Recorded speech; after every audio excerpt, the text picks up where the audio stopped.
Bueno, si estoy aquí, lo primero es porque me han enchufado, porque soy vicepresidente, entonces pues me han enchufado y ya está.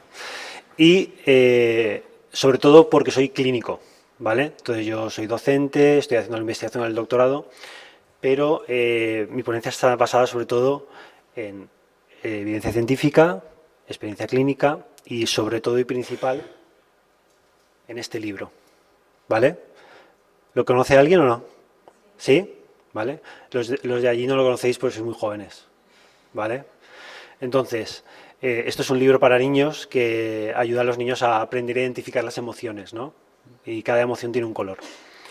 Y así se titula mi ponencia, El paciente de colores, ¿vale? Entonces, entender qué le pasa a un paciente a veces es muy fácil. Solo hay que dejarle hablar. Tú le dejas hablar y el paciente te cuenta lo que tiene, ¿vale? Y hay mucha evidencia de esto. Y se nos ha llenado mucho la boca diciendo eso, ¿no? De hay que callarse un poco, interrumpimos al paciente demasiadas veces, demasiado pronto, hay que dejarle hablar y él te lo cuenta, ¿vale?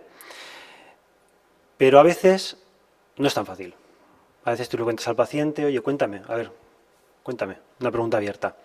Y el paciente te empieza a preguntar sobre sus diagnósticos, te empieza a contar, pero luego te empieza a decir que es que está de baja, y es que, claro, el jefe no sé cuántos, pero es que, claro, y como está de baja está cobrando menos porque no está cobrando el 100, y no sé qué, y tiene ansiedad porque quiere volver a trabajar, pero él no se ve, pero es que encima me duele aquí, y me duele aquí, y te vuelve a hablar otra vez de los antecedentes y los diagnósticos que te han dicho, y es que este dolor me lleva loco, y es un caos, ¿vale? Es una catarsis.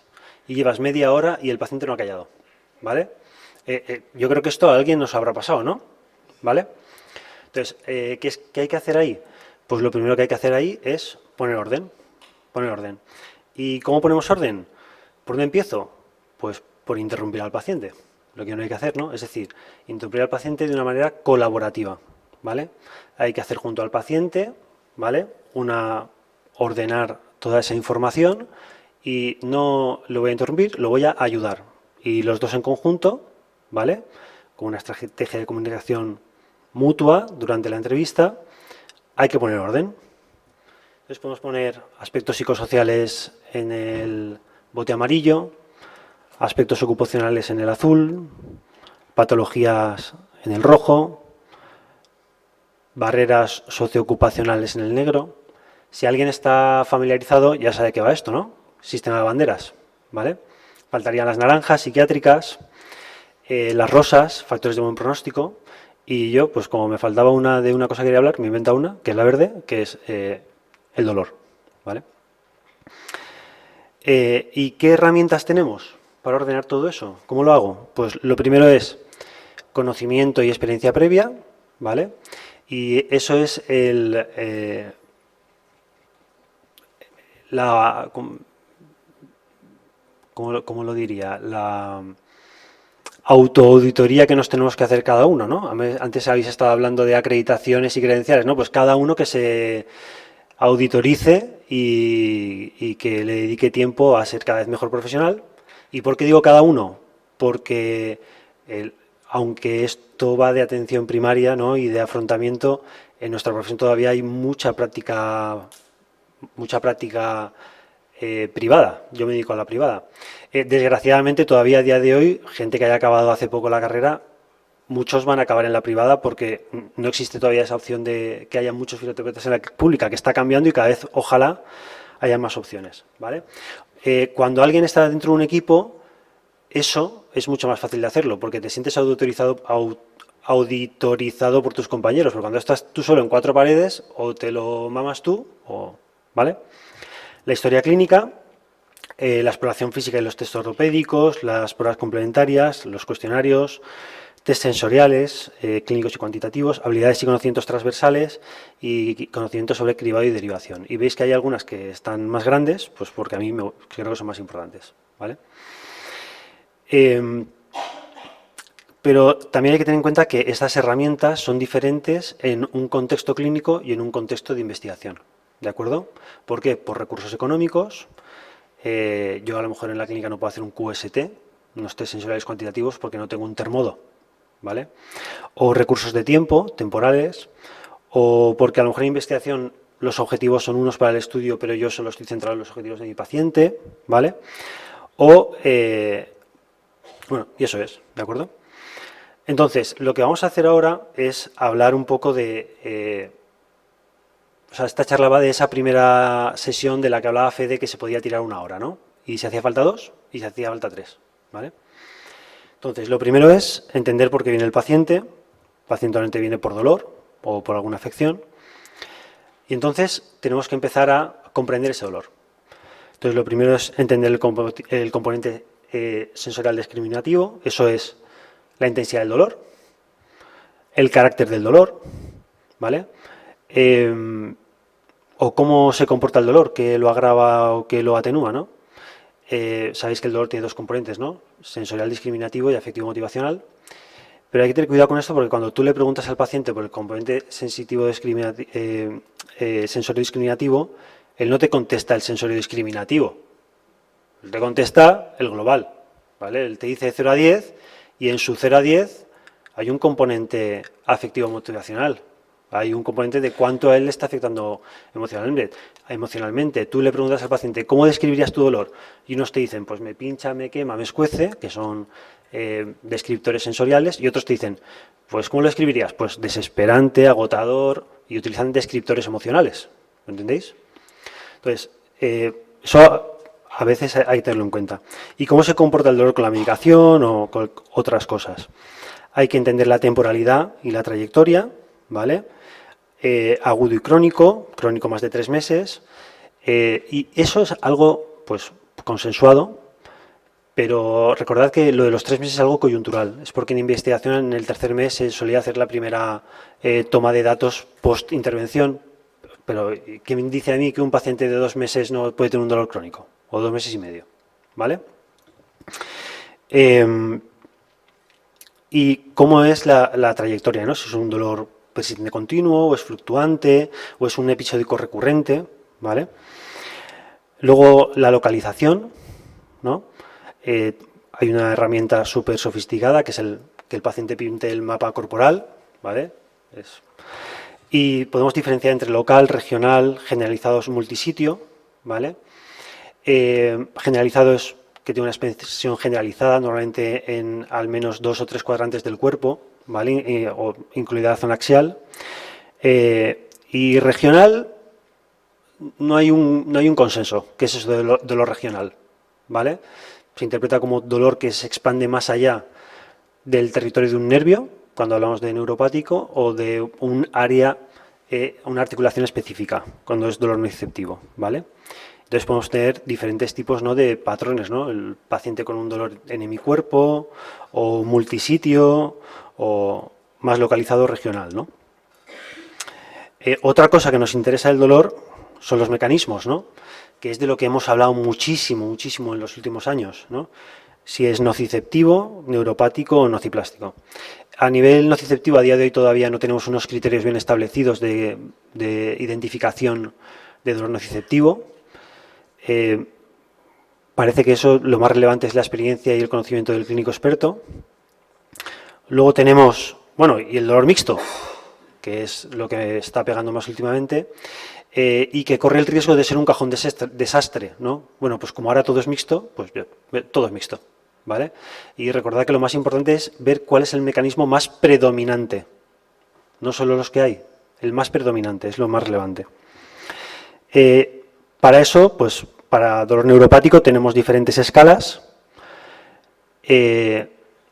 o cuestionarios que están bien, o si no, lo que podéis hacer, lo que hice yo en su día, es cogerlos todos, analizarlos y hacer mi propia historia clínica. Yo con esta historia clínica podría rellenar cualquier cuestionario en un futuro, solo de cogerla y transcribirla al cuestionario. Pero hacer eso te ayuda a entender muy bien qué son los síntomas y qué es lo relevante en la exploración y en la anamnesis de un paciente con dolor neuropático, ¿vale? Este es el algoritmo de identificación del mecanismo neuropático recomendado por la IASP, ¿vale?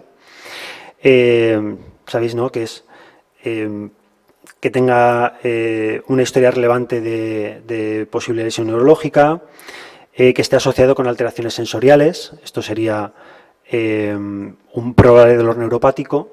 Y si tengo una prueba de imagen o una prueba neurofisiológica positiva, podríamos hablar de definitivo. Definitivo, ¿vale?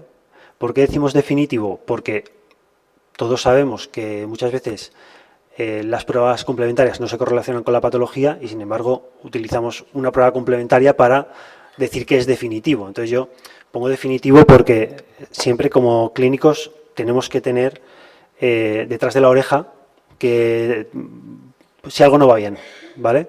Replantearnos nuestra hipótesis, ¿vale? Y luego una prueba negativa, acordaos que no excluye el diagnóstico, simplemente cambia el grado de certeza, ¿vale? Pero tener una prueba neurofisiológica negativa no excluye que yo no tenga una lesión neuropática, ¿vale? Un dolor neuropático. Y luego tenemos el mecanismo nociplástico, y esta es la propuesta, el algoritmo que recomienda la IASP, ¿vale? Donde solo podemos alcanzar un grado de certeza de probable, no definitivo, ¿no?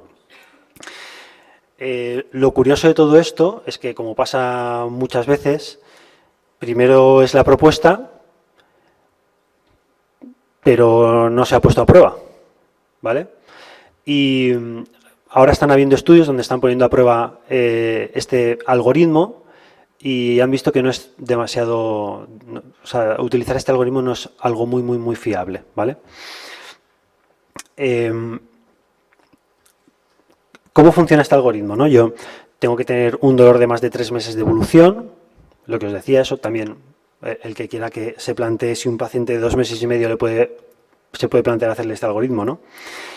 Si el paciente tiene un dolor concreto o no, o sea, localizado o generalizado o regional. Regional, ya os he explicado cuál es, ¿no? Lo que se entiende por regional. Valorar si el dolor es generalizado o regional, ¿vale? Entonces, cabe dentro de un posible dolor nociplástico, ¿vale? Y si no, no, ¿de acuerdo? No, perdón. Si el paciente tiene un dolor generalizado o regional y además tiene una hipersensibilidad evocada en el momento, en la exploración física, entonces se puede decir que el paciente puede tener un posible dolor nociplástico, y si además tiene antecedentes de que el paciente refiere que él ha sentido esa hipersensibilidad o alguna comorbilidad, y cuando hablamos de comorbilidad se habla de fotosensibilidad, fonosensibilidad, alteración del sueño, alteración cognitiva o fatiga, ¿vale? Y ese sería el cuestionario, ¿de acuerdo? Pero claro, según ese sería el algoritmo. Según este algoritmo, si yo tengo un QST negativo, pues no puedo tener un posible dolor nociplástico, ¿vale? Y esto es algo que a mí me chirría porque hablamos de dolor crónico y estamos extrapolando una sensación aguda a una percepción crónica como es el dolor, que es algo mucho más complejo. Al ponerse a prueba, ¿qué es lo que han encontrado? Que si todos pensamos, por ejemplo, en una entidad clínica de dolor nociplástico, si hablamos de dolor generalizado, todos pensamos en fibromialgia, ¿vale? Es el buque insignia. Si hablamos de dolor regional, hablamos de síndrome regional complejo, ¿no?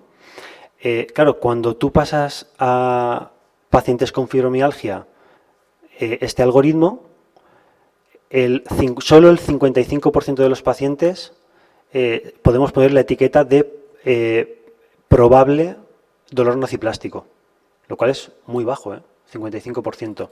Y hay un 30% de ellos cuyo dolor quedaría como no clasificable, porque un 30% de ellos no tienen un QST positivo, ¿vale? No tienen signos objetivados de hipersensibilidad. Algo que chirría también, a mi modo de ver, en el algoritmo, es que primero se hace el QST y luego se le pregunta al paciente si tiene antecedentes de hipersensibilidad. ¿Cuándo hemos hecho eso? O sea, ¿no va primero la anamnesis y luego la exploración física? ¿Por qué no le preguntamos primero al paciente si tiene hipersensibilidad y luego lo exploramos? ¿Vale?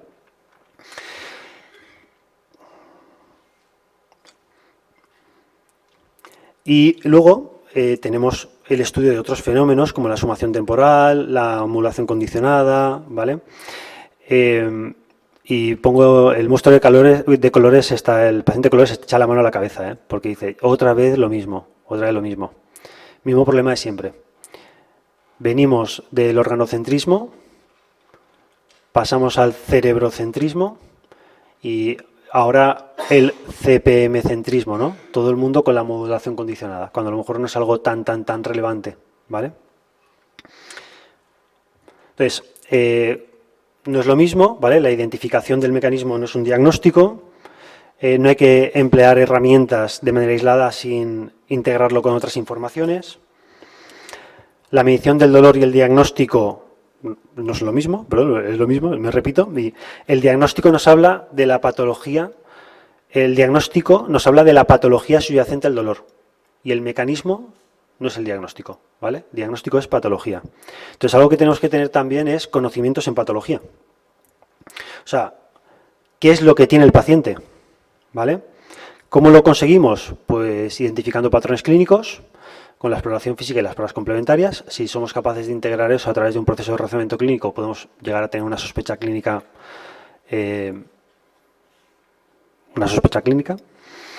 Y también tenemos que tener siempre, tener presente que pueden haber patologías serias, red flags, las comorbilidades sistémicas del paciente y que hay patrones que tal vez no conocemos o patologías que desconocemos, ¿vale? Entonces, siempre hay que tener ahí un papel en blanco en mi despacho donde apuntar lagunas de conocimiento, cosas que yo quiero revisar que no he entendido este paciente, ¿vale? Por si tengo que estudiarme algo.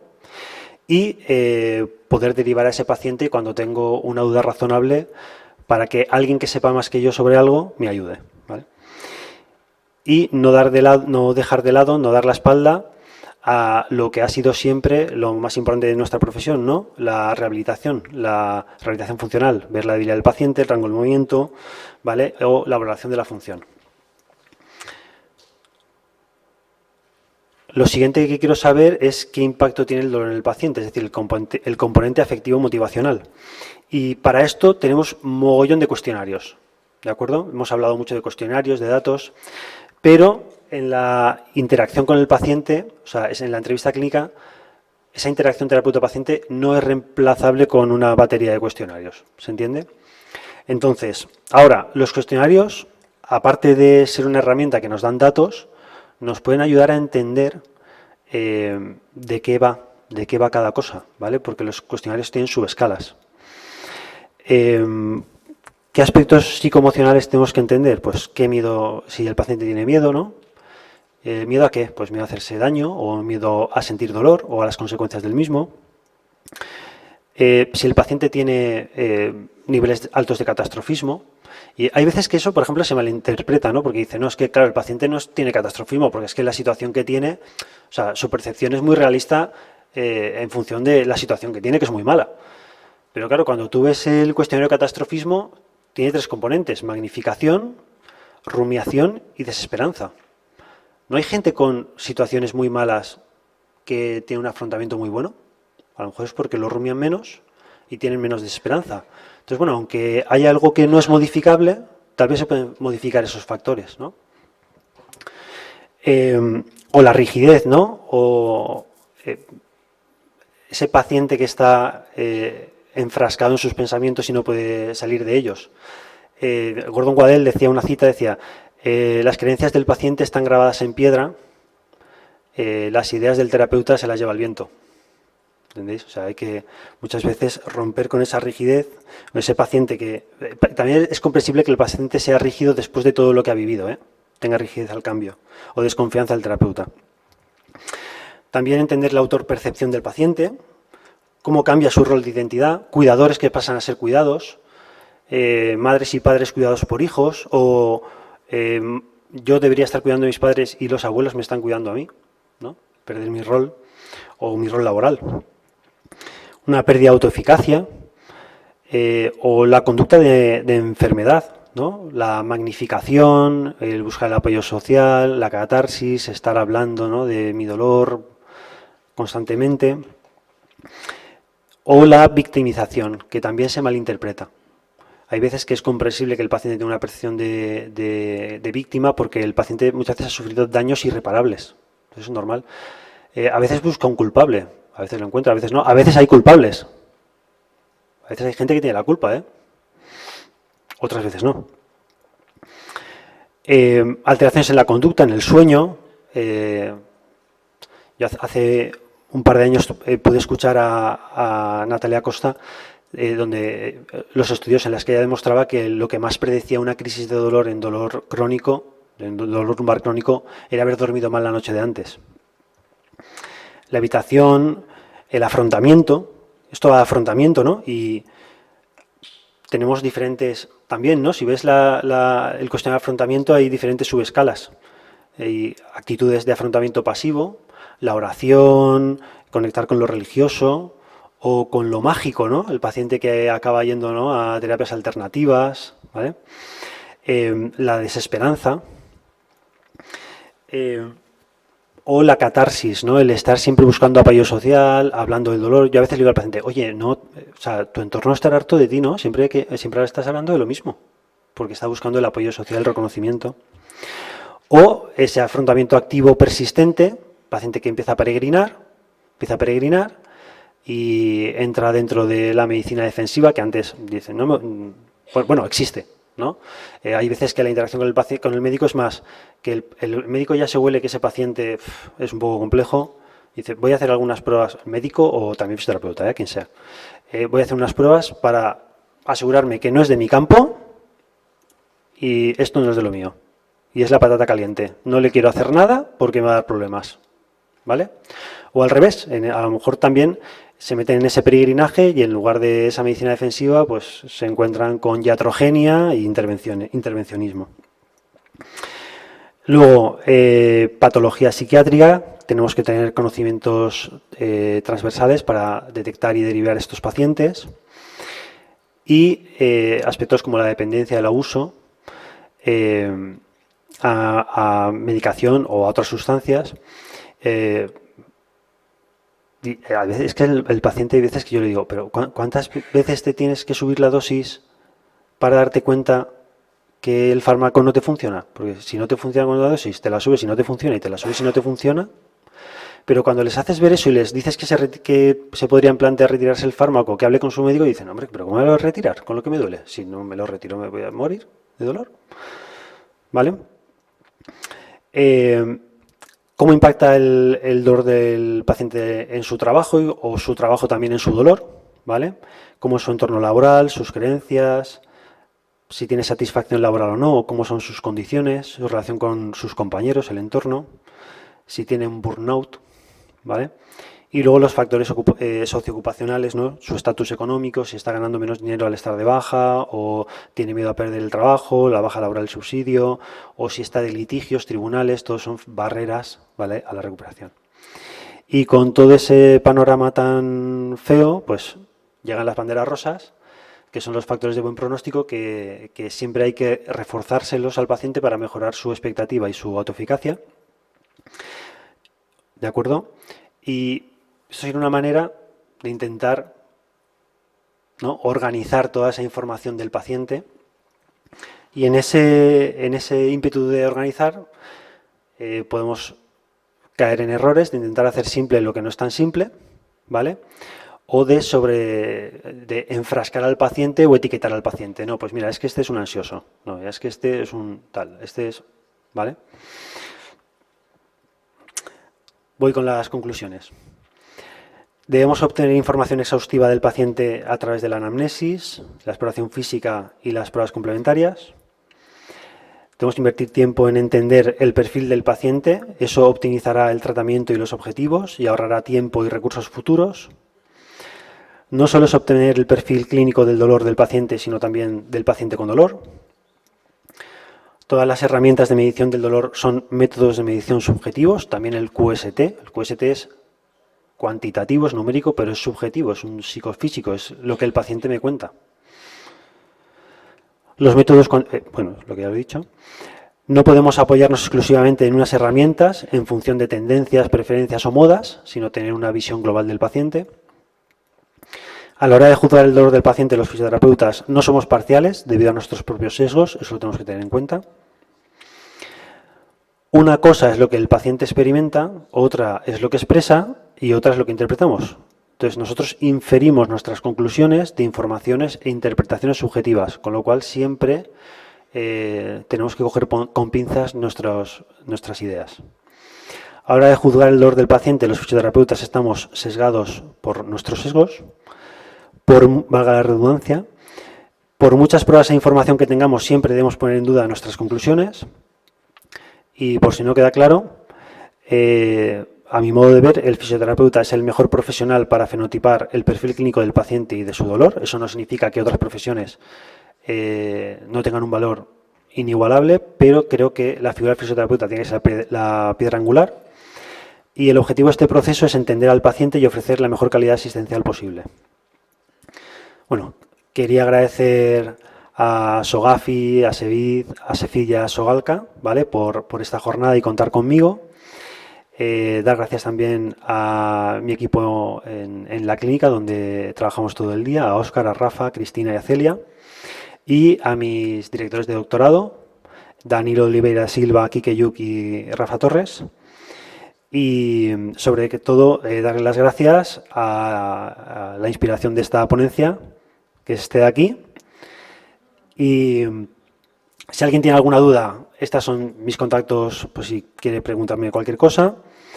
Y como os he dicho que estoy enchufado, pues voy a hablar de mi libro, ¿vale? Si alguien tiene interés en conocer más del dolor y ser miembro de la Sefid, pues ahí os dejo el QR y os esperamos con los brazos abiertos. Muchas gracias.